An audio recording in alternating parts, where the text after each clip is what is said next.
Shalom, hari ini saudaraku mari kita bersama-sama mengalami janji Tuhan di dalam kehidupan kita. 2 Raja-Raja pasal 14 ayat 1 sampai 29. Amasya Raja Yehuda. Dalam tahun kedua zaman Yoas bin Yoahas Raja Israel, Amasya anak Yoas Raja Yehuda menjadi raja. Ia berumur 25 tahun pada waktu ia menjadi raja, dan 29 tahun lamanya ia memerintah di Yerusalem. Nama ibunya ialah Yoadan dari Yerusalem. Ia melakukan apa yang benar di mata Tuhan, hanya bukan seperti Daud bapa leluhurnya. Ia berbuat tepat seperti yang diperbuat Yoas ayahnya. Namun demikian, bukit-bukit pengorbanan tidaklah dijauhkan bangsa itu. Masih mempersembahkan dan membakar korban di bukit-bukit itu. Segera sesudah kuasa kerajaan itu kokoh di tangannya, dibunuhnyalah pegawai-pegawainya yang telah membunuh raja, yaitu ayahnya. Tetapi anak-anak para pembunuh itu tidak dihukum mati olehnya, seperti yang tertulis dalam kitab Taurat Musa, di mana Tuhan telah memberi perintah, janganlah ayah dihukum mati karena anaknya, janganlah juga anak dihukum mati karena ayahnya, melainkan setiap orang harus dihukum mati karena dosanya sendiri. Ia mengalahkan Edom di lembah Asin, 10.000 orang banyaknya, dan merebut Sela dalam peperangan itu. Lalu dinamainyalah kota itu Yoktil. Begitulah sampai hari ini. Pada waktu itu Amasya menyuruh utusan kepada Yoas bin Yoahas bin Yehu Raja Israel, mengatakan, "Mari kita mengadu tenaga." Tetapi Yoas Raja Israel menyuruh orang kepada Amasya Raja Yehuda, mengatakan, "Rumput duri yang di gunung Libanon mengirim pesan kepada pohon aras yang di gunung Libanon. Bunyinya, berikanlah anakmu perempuan kepada anakku laki-laki menjadi istrinya. Tetapi binatang-binatang hutan yang di gunung Libanon itu berjalan lewat dari sana, lalu menginjak rumput duri itu. Memang engkau telah mengalahkan Edom, sebab itu engkau menjadi tinggi hati. Cukuplah bagimu mendapat kehormatan itu dan tinggallah di rumahmu. Untuk apa engkau menantang malapetaka, sehingga engkau jatuh dan Yehuda bersama-sama engkau?" Tetapi Amasya tidak mau mendengarkan, sebab itu majulah Yoas Raja Israel, lalu mengadu tenagalah mereka, ia dan Amasya Raja Yehuda, di Bet-Semes yang termasuk wilayah Yehuda. Yehuda terpukul kalah oleh Israel, sehingga masing-masing lari ke kemahnya.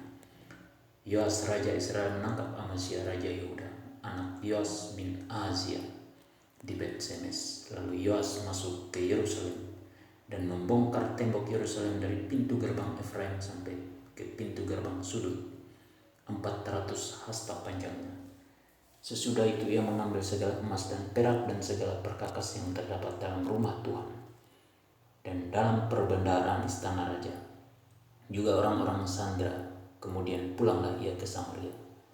Selebihnya dari riwayat Yoas, apa yang dilakukannya dan kepahlawanannya, dan bagaimana ia berperang melawan Amasya Raja Yehuda, bukankah semuanya itu tertulis dalam kitab sejarah Raja-Raja Israel? Kemudian Yoas mendapat perhentian bersama-sama dengan nenek moyangnya, dan ia dikuburkan di Samaria di samping raja-raja Israel. Maka Yerobeam anaknya menjadi raja menggantikan dia. Amasya bin Yoas Raja Yehuda masih hidup 15 tahun lamanya sesudah matinya Yoas bin Yoahas Raja Israel. Selebihnya dari riwayat Amasya, bukankah semuanya itu tertulis dalam kitab sejarah Raja-Raja Yehuda? Di Yerusalem orang mengadakan persepakatan melawan dia, sebab itu larilah ia ke Lakis. Tetapi mereka menyuruh mengejar dia ke Lakis, lalu dibunuhlah dia di sana. Diangkutlah dia dengan kuda, lalu dikuburkan di Yerusalem di samping nenek moyangnya di kota Daud. Segenap bangsa Yehuda mengambil Asaria yang masih berumur 16 tahun dan mengangkat dia menjadi raja menggantikan ayahnya Amasya. Ia memperkuat Elat dan mengembalikannya kepada Yehuda sesudah raja mendapat perhentian bersama-sama dengan nenek moyangnya. Yerobeam bin Yoas Raja Israel. Dalam tahun ke-15 zaman Ahazia bin Yoas Raja Yehuda, Yerobeam anak Yoas, Raja Israel, menjadi raja di Samaria. Ia memerintah 41 tahun lamanya. Ia melakukan apa yang jahat di mata Tuhan. Ia tidak menjauh dari segala dosa Yerobeam bin Nebat yang mengakibatkan orang Israel berdosa pula. Ia mengembalikan daerah Israel dari jalan masuk ke Hamat sampai ke Laut Araba sesuai dengan firman Tuhan Allah Israel yang telah diucapkannya dengan perantaran hambanya Nabi Yunus bin Amitai dari Geth Hefer. Sebab Tuhan telah melihat betapa pahitnya kesengsaraan orang Israel itu. Sudah habis lenyap baik yang tinggi maupun yang rendah kedudukannya. Dan tidak ada penolong bagi orang Israel. Tetapi Tuhan tidak mengatakan bahwa ia akan menghapuskan nama Israel dari kolong langit. Jadi ia menolong mereka dengan perantaran Yerobeam bin Yoas. Selebihnya dari riwayat Yerobeam dan segala yang dilakukannya dan kepahlawanannya, bagaimana ia berperang dan bagaimana ia mengembalikan Damsyik dan Hamat Yehuda ke dalam Israel. Bukankah semuanya itu tertulis dalam kitab sejarah Raja-Raja Israel? Kemudian Yerobeam mendapat perhentian bersama-sama dengan nenek moyangnya, Raja-Raja Israel. Maka Zakaria anaknya menjadi raja menggantikan dia. Perintah Tuhan supaya kita tidak tinggi hati dan tidak mencari permasalahan dengan orang lain. Peringatan dari Tuhan, kita akan jatuh apabila kita angkuh dan sombong.